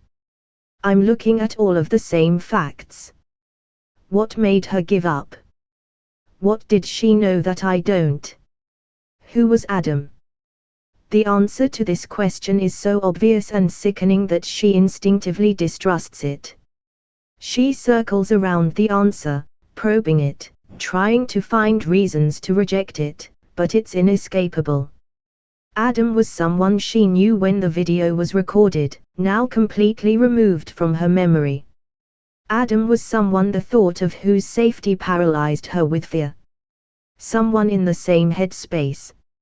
Someone she couldn't bear to lose. And then she lost. But what if? But how'd the room get built in the first place? Anybody's guess. Wheeler imagines Hughes building it as a proof of concept, followed by a cascading series of lucky chances which led to it becoming the war room. Someone discovered SCP-3125 at random, while sealed in the room. They wrote notes to themselves which set up the skeletal external SCP database entry and the containment procedures. Most of the paperwork and computer hardware was left behind by later visitors. It could have happened. But what if there's another room? Unbidden, a cute factoid comes back to her right then. Site 41 is almost completely vacant. In particular, 200 meters below Site 41 there's an empty heavy engineering lab, an underground complex the size of a hockey stadium. Self-contained, in pristine condition, totally disused. Sealed up, original purpose forgotten.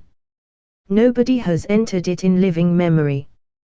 Built who knows how many decades back by a dead generation of anti-mimeticists. What if that's where we built our weapon? Do I really believe I'm that smart? That my team and I had that much foresight? That we got that lucky? She turns to look at the airlock, running the numbers in her head. Anti-mimetics division staff, other than me, 38. 42 days until the next iteration. That's past the end of the year. It'll be too late. If I leave this room now, I will never be back. The plan I have now is the best plan there's ever going to be. We're the last ones in the world. After us, there's nobody. Kim is so deeply buried in work at his terminal and the airlock is so quiet that he almost doesn't notice when it starts to cycle open again. We need to check you for notes, he begins, but then he sees that Marion Wheeler is curled up in the bottom of the narrow cylinder, panting as though she just finished a marathon run. Kim holds a hand out but she shakes her head, electing to stay lying down, knees bent up to her chest, sucking down lungfuls of air. What in the world happened in there? Kim asks. Just need. She gasps, to breathe. Be okay in a second. Ha. I think I blacked out for a moment, might have inhaled some. Ha. I think I'm okay. I remember the plan. Kim looks confused and worried for a second, then they replace him. You shouldn't be able to remember anything, what did you do? Hit my head, Wheeler says, then goes back to concentrating on breathing properly. She suddenly becomes acutely aware that Kim has her effectively cornered.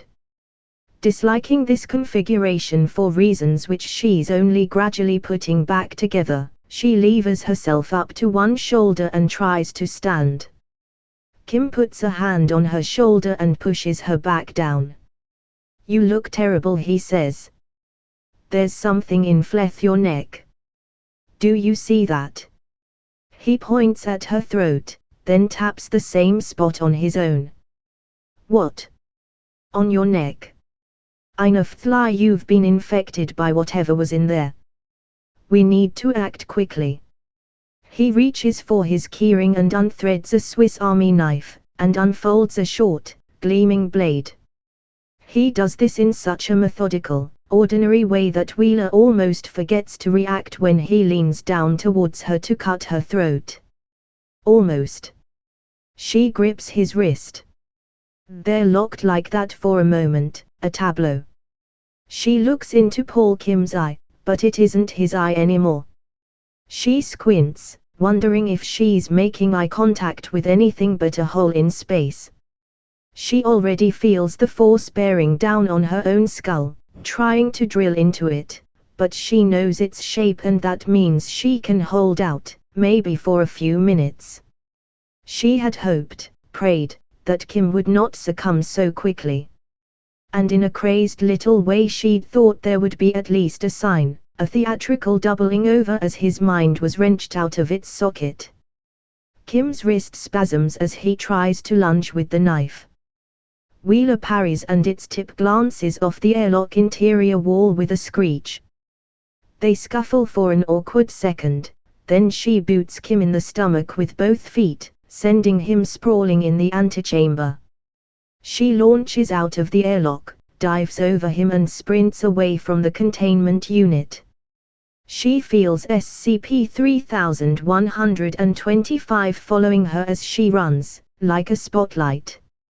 She hears a crash in another part of the site, as the first piece of ceiling caves in. Your last first day. Marion Wheeler is curled in the corner of Site-41's main freight elevator, descending, clutching a shiny red ray gun almost as long as she is tall. The gun has a two-tinned prong instead of a barrel and its stock is a weirdly asymmetrical mass of pipework, more like a Swiss watch or a small intestinal tract than a weapon. The gun is SCP-7381, and it comes from a long-dead planet, not too distant a planet, when all's said and done, which conventional astronomy has yet to observe. A tornado of violence and destruction is tearing through Site-41 and through the minds of everybody working at Site-41. Ceilings are being brought down, the site pharmacy is a sucking hole at the side of the building. The armory is buried, that's why she had to go through Area 09 and is now toting anomalous weaponry instead. The Anti-Memetics Division operatives she meets in the corridors are all broken, some of them curled up and raving while their minds evaporate and they die one memory at a time, some infected with a collection of ideas which compel them to shout guttural phrases in strange languages, and to procure blades, never guns, and work on those demented victims, and each other, and themselves. Wheeler doesn't recognize any of the people. Their faces are all wrong, torn up with hatred and misery and vindictive glee. She's been trying to avoid fighting, but she's had to kill one man in self-defense. Fired at his heart, SCP-7381 simply erased a half-meter-wide cylinder of matter, removing his upper torso and lower jaw. He fell to the ground in 4 pieces. SCP-7381's beam is invisible, silent and recoilless. It was like using a child's toy gun. Wheeler is petrified, but more than that, angry. This is too much, she says, out loud, willing her heart rate back under control. I can't deal with this. I shouldn't have to deal with this. It's my fucking first day. But how much sense does that make? Wheeler studies her reflection in the dark glass of the elevator control panel, and she tours the interior of her own skull, examining her thought processes. There are hints there, which would be difficult to articulate to someone who didn't know her as well as she knows herself. She isn't thinking like a newbie. She's instinctively breaking the problem apart, the way an experienced Foundation operative should. Hell, a newbie wouldn't even know how to carry out a detailed psychological self-examination of this kind. A newbie wouldn't even think of it, a newbie would just suffocate. The first thing it did when it saw me, she explains to her reflection, was eat everything I knew about the division. And everything I knew about it. If I had a plan, it ate the plan. But I'm still me. So I can come up with that plan again. It's already right in front of me, I just need to see it. If I were me, what would my plan have been? She scratches absently at her left wrist. Taking some hardcore stick drugs would have been a smart first step, I guess, she mutters. Reinforcing my mind, so that it can't erase the rest of the steps. Damn. The nearest source of Nistic medicine is the site pharmacy, but it's already been destroyed, and in any case the elevator is headed down, away from it. No. Stop. The pharmacy's been destroyed. How do I know that? Well, because she was there. She remembers finding the pharmacist crushed to death beneath a fallen medical cabinet, her skull an unrecognizable splatter of scarlet. She remembers the floor being torn away beneath her feet, and only barely making it out of that portion of the building alive. She remembers a modular package colored safety orange, with an enormous black Z on it. Her heart nearly stops at this. Oh, God. What did I do?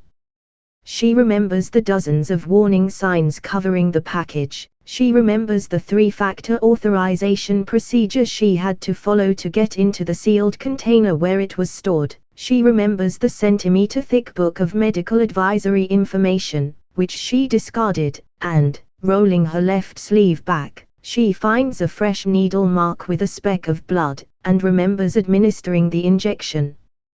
This was my plan. This is what it takes to fight SCP-3125. I've killed myself. Class Z Gnostics are the last word in biochemical memory fortification. Class Z Gnostics permanently destroy the subject's ability to forget.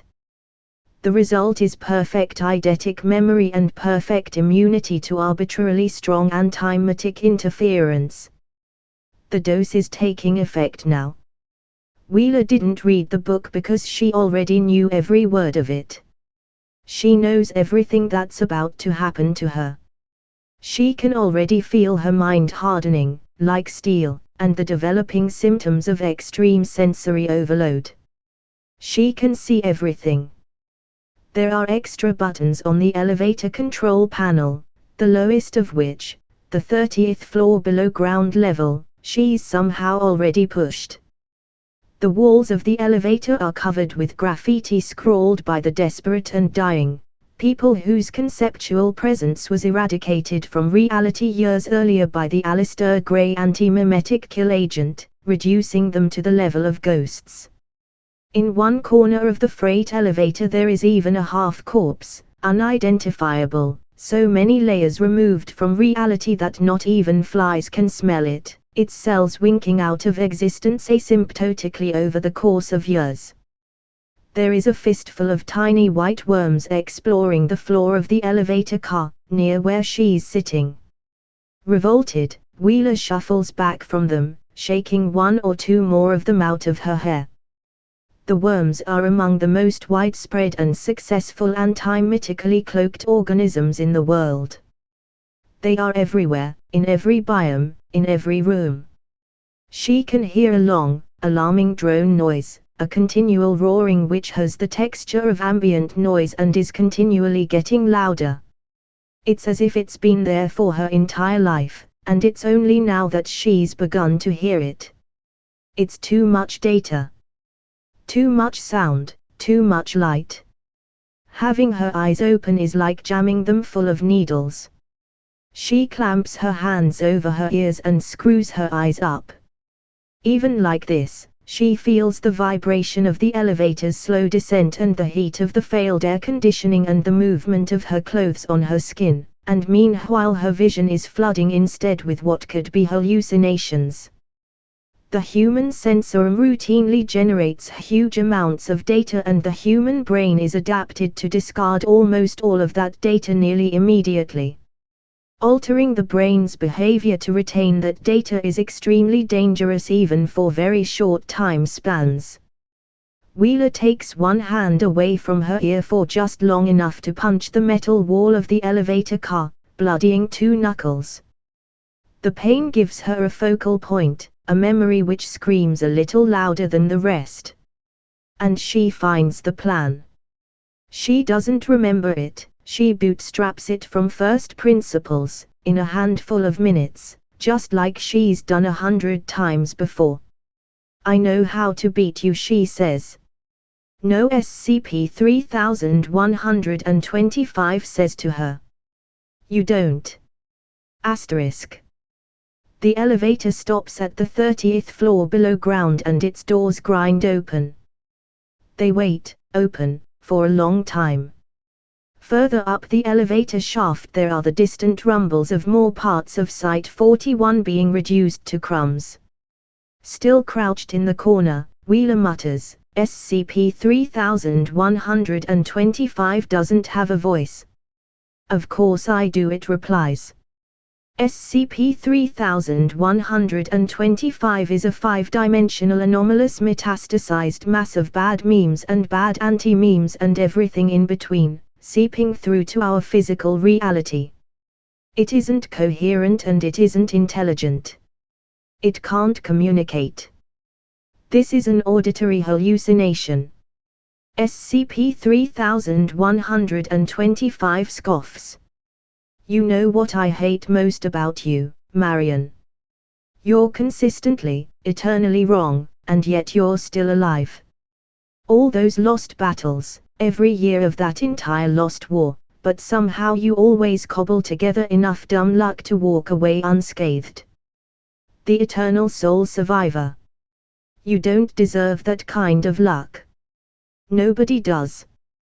While it's talking, Wheeler leans hard on the ray gun to get to her feet. She lodges one shoulder against the wall of the elevator car, still with her eyes closed. She braces herself, and opens her eyes. The corridor ahead is empty. There's an airlock at the far end, this one large enough to drive a truck through, built from ultra-toughened white metal alloy in Bart Hughes's established style. There's a panel beside the airlock. She closes her eyes again and hobbles forward, using the ray gun as a crutch, stretching one hand out ahead of her as guidance. "Someone has to be last," she says, gritting her teeth. "Someone has to be the best. Your team is dead," SCP-3125 says. "Their minds have been pulled out, like eyeballs. They're hollow people, with holes in space where their brains were. The war is over. Finally. It's just you, Marion, a division of one. Dying from mystic overdose, 200 meters underground, cared for by no one, known to exist to no one, up against an immortal, unkillable idea." Wheeler reaches the airlock and fumbles blindly with the panel until she finds the slot for her keycard. For a few seconds it seems as if nothing is happening, then a yellow light flashes, the enormous mechanical interlocks unlatch and the door cycles open with all the fuss of a flower's petals unfurling. Noise, Hughes always held, is a symptom of imperfect engineering. Behind her, she hears the freight elevator close up and return to ground level, and she knows that someone has summoned it, intending to pursue her. "Ideas can be killed," she says, stepping into the airlock. "How?" "With better ideas." As the airlock cycles closed, so does the hermetic seal. SCP-3125 is shut out.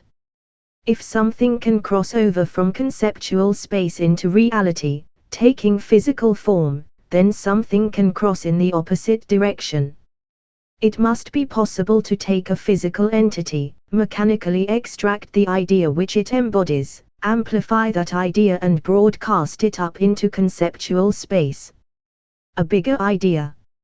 A better idea, one designed specifically to fight SCP-3125. An ideal. A movement. A hero. The machine Wheeler needs to build is the size of an Olympic stadium, and she doesn't have a fraction of the heavy mimetic engineering experience to do it, let alone the material resources or the time. But she knows, someone taught her, she doesn't remember who, that an anti-mimetics division operative is as good on their first day as they are ever likely to be. And the same must be true of the division as a whole. She tells herself, "We won this war on the day it began. When we encountered SCP-3125 for the first time, we built this bunker. Bart Hughes faked his death and sequestered himself here so he could work uninterrupted, while the rest of the division held on for as long as humanly possible, buying time for this moment. I know this is what I did, because it's what I would have done. I'm the final component. He's waiting for me. The space beyond the airlock is gigantic, structured and lit like an aircraft hangar and filled with hot, stale, dry air. Wheeler, still mostly blind, stumbles forward across an expanse of more than a hectare of flat, dusty epoxy flooring. Hughes. She shouts into the void. It's time. Nothing comes back but the echo. She glances up for a second. The space is empty. The castle-sized mimetic amplification forward/broadcasting unit which Bart Hughes was meant to be building is absolutely absent. Hughes himself is absent. Maybe the entire machine is anti-mimetically cloaked. She wonders, momentarily. It would be a smart way to conceal the operation even from the rest of the Foundation. But her brain is curdling in the strongest mystic drugs ever manufactured. There's genuinely nothing here. Almost nothing. At the center of the space there's a small outpost, a group of trestle tables with tools and toolboxes scattered about the place. Parked behind it is an unmarked military truck with flat tires. On the back of the truck is a squat, squarish machine the size of a shipping container, with unshielded wiring and exposed pipework, and a long cable leading to a heavy-duty control panel on the floor. To the untrained eye, it is not at all clear what the machine is designed to do. It's the anti-mimetic equivalent to a hydrogen bomb, the division's answer to a Site nuclear warhead. Activated, it would contaminate Site-41 and everything and everyone on it with anti-mimetic radiation. There would be no Site-41 and no division afterwards, nothing any of the escaping, infectious staff did could have any effect on the real world. It's the wrong machine. It can't destroy or contain SCP-3125, or even injure it. All it can do is sterilize today's outbreak. The other symptoms will persist. 50 or 10 or 5 years from now, or maybe 1 year or maybe tomorrow, SCP-3125 will return, bringing with it its MK-class end-of-world scenario. Human civilization will be entirely eradicated as an abstract concept, and be replaced with something unimaginably worse. There will be no one to fight it. Wheeler leans there on the ray gun for a long moment. The pressure of information in her mind, continually increasing, reaches a point where she can't take it anymore, and she starts to break. The Class Z has been in her system for long enough now that she knows for a fact she has irreversible brain damage. There is no antidote. She'll be lucid for another hour, then spend the remaining 2 or 3 hours of her life vegetative. That's right, she thinks. It's almost a relief. This is good. This is right. I've survived too long. I forgot what universe this was. For a while there, I thought, maybe, this was the universe where we win sometimes. The agony in her head is like an ice axe now. She drops the ray gun with a clatter, sinks to her knees, lies down and waits for either death or a better idea. A being superficially resembling Paul Kim arrives at the outer airlock door. It examines the airlock uncomprehendingly for a few moments, then finds the keycard slot. It hunts methodically through Kim's pockets, then remembers the keycard around its neck. The airlock cycles once more and not Kim goes through. Behind it, the freight elevator is returning to ground level a third time, to fetch the rest. In the next room, the being which is not Paul Kim finds Wheeler, unconscious, with the ray gun dropped beside her. There is also a military truck, which it disregards. Notkim lets its keycard fall from its fingers and scoops up the ray gun. For a moment it contemplates the unconscious Wheeler, then examines at the gun itself, remembering how it works. It turns back to face the airlock and fires, punching fat cylindrical holes in the white metal of the inner door until it's gone, then the outer door too, breaching the hermetic seal. A faint smile returns to Notkim's face as SCP-3125 and its familiar, comforting signals flood into the bunker. A dozen more non-people are arriving by freight elevator, former Anti-Memetics Division bodies. "I've found her," Notkim calls out to them. It drops the ray gun where it's standing, as if it simply forgot that it had been carrying anything, and pulls out its knife again.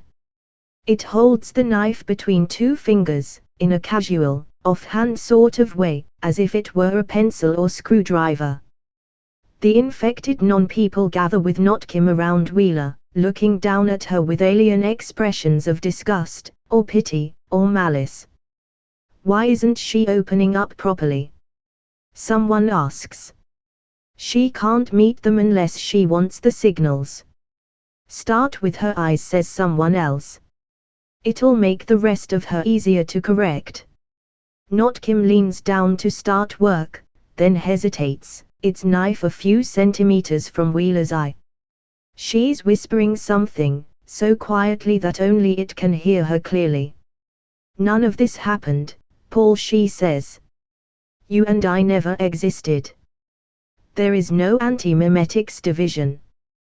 There's a sharp click as the bomb finishes its powering up sequence. Nobody in the room can hear this but Wheeler. Nobody in the room can perceive the bomb but Wheeler. All they can see is an empty truck. The world goes black.